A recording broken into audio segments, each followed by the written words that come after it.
Bonjour, belle âme en chemin. Aujourd'hui, je vais te parler des énergies de cette pleine lune du 23 mai qui est nommée la pleine lune du Vésac. On dit que c'est un moment où les énergies christiques et bouddhiques se déversent sur Terre pour nous apporter de la lumière, la bonté, l'amour, la paix. Et de mon côté, j'ai demandé aussi à recevoir en fait des informations, des visions, des oracles concernant les énergies qui nous seraient apportées par cet événement. Alors je suis Imaya, tisseuse entre les mondes, créatrice de la voix celtique, du cycle des gardiens de la Terre, et je t'accompagne dans ton éveil spirituel par des guidances, des soins lumière, des sorties initiatiques sur des hauts lieux sacrés. Tu peux me suivre sur Facebook, YouTube, Wixit, Bandcamp pour toutes mes musiques aussi. Alors, que nous raconte cette pleine lune ? Tout d'abord, j'ai été frappée par trois des images qui me sont données, qui représentent des personnes avec les bras ouverts. Ce n'est pas un hasard. On voit donc ces êtres, hommes ou femmes, qui ouvrent grand les bras comme pour recevoir, accueillir, prendre leur envol. Et ça a été clairement dit et précisé aussi. Mais aussi des bras qui réconfortent et qui câlinent. Je vais aller plus loin après. Donc il y a vraiment quelque chose dans les énergies de cette pleine lune au niveau de ouvrir ses bras à la vie, accueillir, s'abandonner.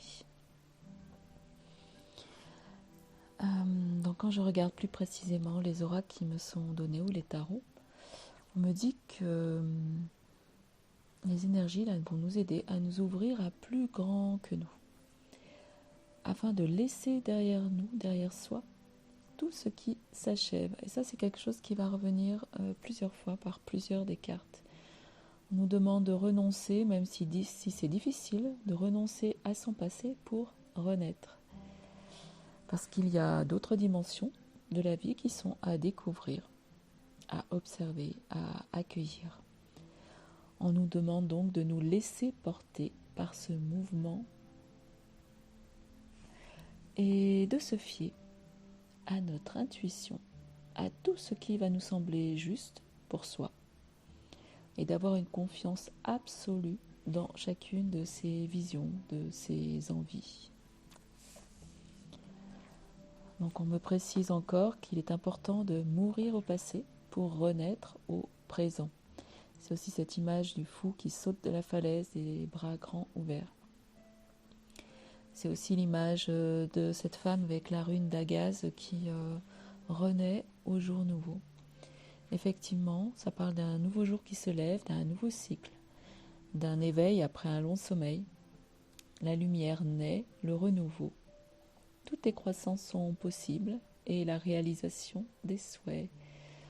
Donc on précise bien que c'est un changement de cycle. Donc on le sait depuis quelque temps, hein, c'est bien précisé, mais cette pleine lune vient vraiment donner une impulsion dans cette énergie du nouveau cycle, comme si l'on passait de la nuit, au jour.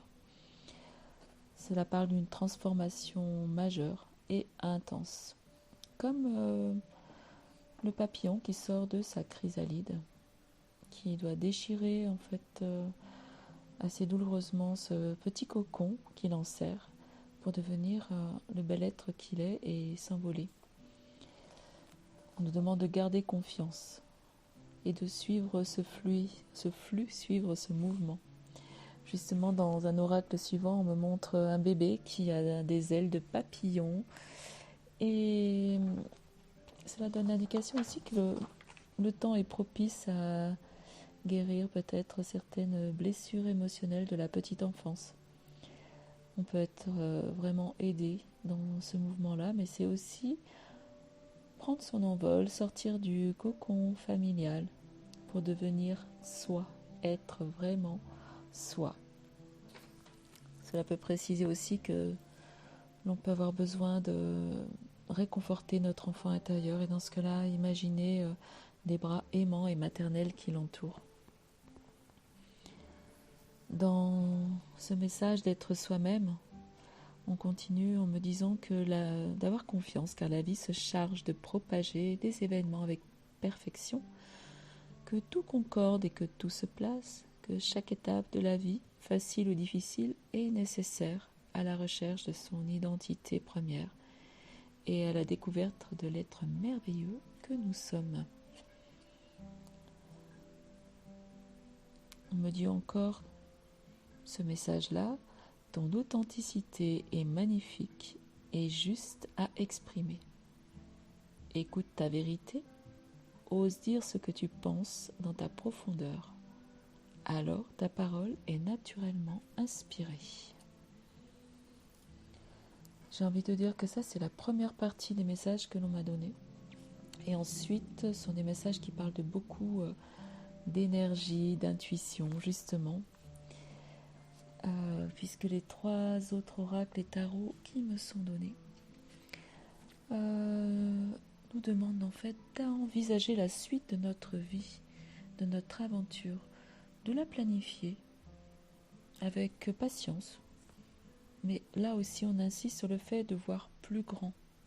La question, c'est: où veux-tu être dans 1 an, dans 2 ans, dans 3 ans?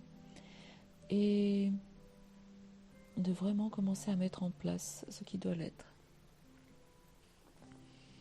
On me dit que nous allons recevoir l'inspiration, l'intuition, mais aussi toute l'énergie nécessaire pour mettre en œuvre nos projets dans une carte qui s'appelle le coup de génie.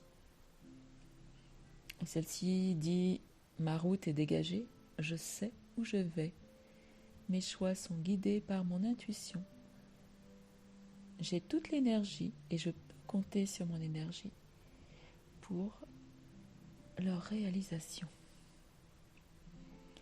Donc il y a vraiment un mouvement d'énergie, et la dernière carte justement, c'est le dynamisme, qui parle de cet énorme réservoir de force sur lequel on peut compter et s'appuyer. Voilà, je n'ai pas d'autres messages.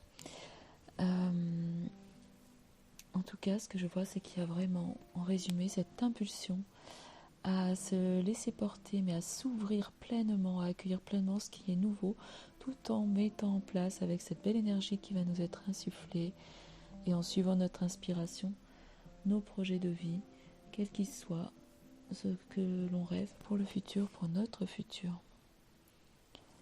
Et pour cela, ça demande aussi d'être pleinement soi, pleinement qui l'on est. Je te remercie pour ton écoute et bien pense à partager, à t'abonner, à liker, à commenter ce podcast. Comme ça, tu m'encourages et tu me soutiens dans la diffusion, dans le don de ces informations canalisées. Et puis, je te dis à très bientôt pour la prochaine guidance et le prochain podcast pour la nouvelle lune.